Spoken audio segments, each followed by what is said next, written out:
Boy, I wished I could say this airspeed sensor repair was fun, but it's not.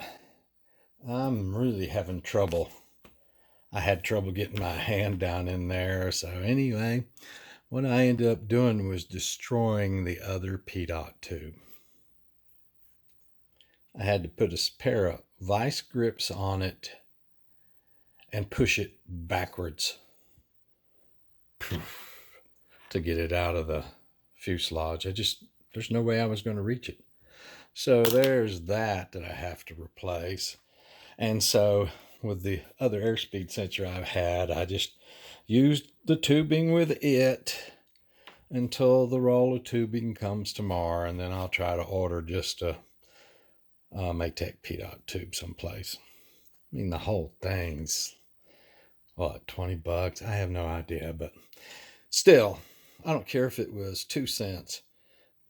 Making a bonehead move like I did and cutting the tubing and then can't get it out, have to destroy a piece that's never been in the air and or used is just upsetting to me.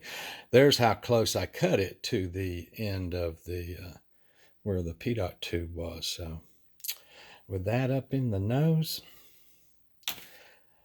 this poor old boy just couldn't reach it.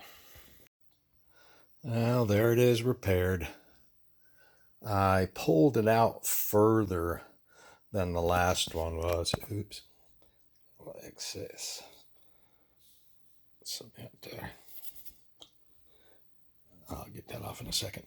Anyway, I pulled it out. You can see the junction of the the connection right there, so that these static holes will be those static holes right there will be as far from the front of the fuselage and turbulence as possible. So when that cures, that will be done. I'm glad to have that out of the way. That was a stupid mistake and I hated it.